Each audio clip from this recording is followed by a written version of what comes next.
Are we really ready to fight Galamsey? Are we really ready to fight Galamsey? The church is protesting today. Yeah. And praying. Are we ready? In SMP. Because you see, if you have a sore, you have to, if you're bleeding, you have to stop the bleeding before you start the treatment. We have not stopped the bleeding, but we have started treatment. That's how we are doing this Galamsey fight. Is this treatment? Yeah, but that is what the government has given to us as treatment. No, this one is blowing air on the soul. I was sitting here listening it's not treatment. The report by Chris. That's Chris' report. The EPA, the EPA boss. You know, Safwa read the story and I'm like, I was just sitting listening and I'm like, okay, let me listen to the voice. Maybe Safwa didn't give us a good lead. I listened to the voice and the man... you know, the EPA had... Nobody is saying that the revocation of the LI is the panacea to the problem. All we are saying is that, or we are not also saying that mining in forest areas hasn't been happening for a long while now. We are saying that we must begin to stop the thing from somewhere. Yes, people may have been mining in forest areas for a long while now. People might have been encroaching now. It doesn't mean we should pass a law that would then give bodies like the EPA the opportunity, individuals within state institutions, opportunity to decide that somebody should enter into a forest zone and go and mine. I was struggling to understand the advocacy that the boss was making. You know, you are struggling to understand the advocacy. Just around the same time when we allowed people to go and mine in forest reserves, the EPA had gotten some $8 million from the Minamata Convention under the UN to fight people who were using mercury in our water bodies.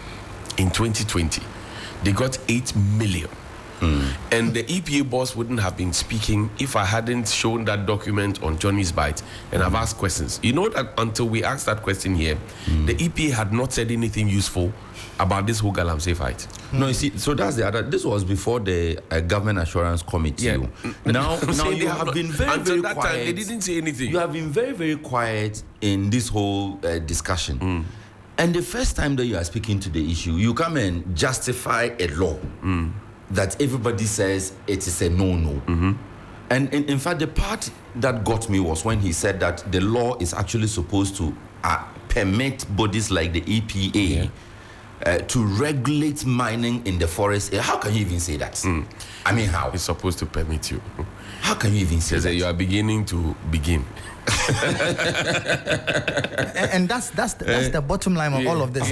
Why did it take us so long to release soldiers to go and check this? It's like we are playing ostriches with all of this, and the hypocrisy is just in your face. You see, I have said this, that if you like this morning, let's go to any of the accident centers. When you get there and somebody is bleeding profusely, the doctors don't move straight to say we want to solve the problem.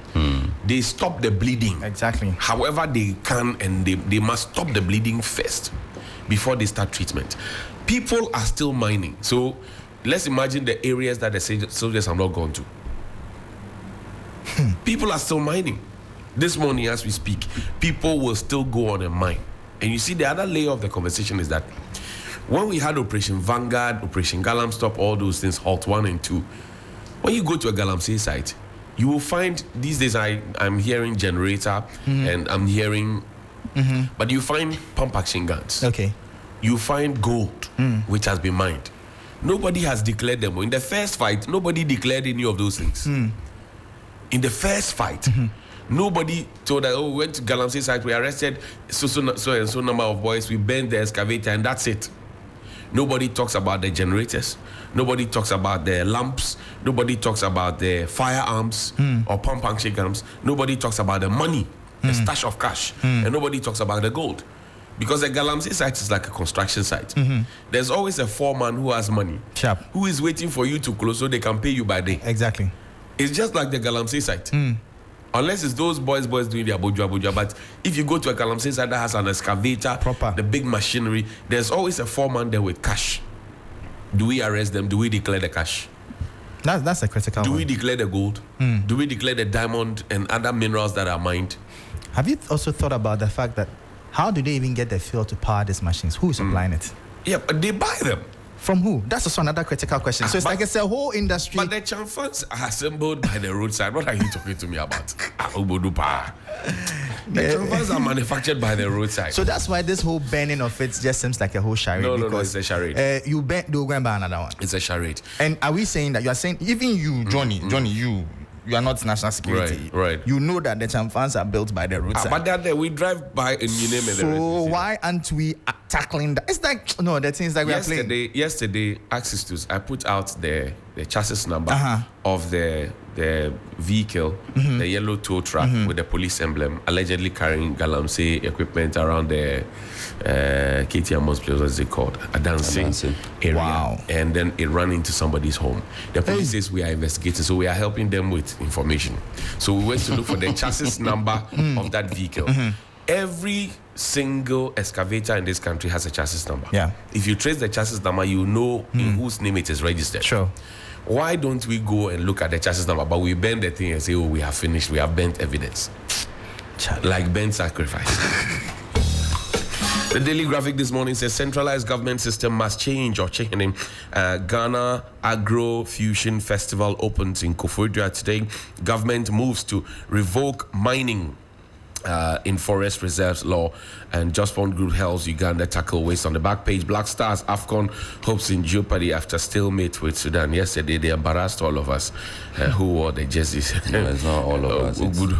I was the one that embarrassed. I hear you. Ale, if I tell you how I struggled to get go inside. Home. No, inside. Oh, you were there? The stadium. Charlie. But what happened? I saw suddenly that like people just droves of people just entered. Suddenly. What happened? They had to open the gate because see, so I was going in with a press pass. Okay. And the gate that I used, there were a lot of media guys there. Right. Everybody holding a press pass. Well, as to whether we were all. But you are not a sports journalist. Are you a sports journalist? But he has a press pass. Charlie, your headphone and the microphone. So and the cars is the main entrance. This is the main entrance.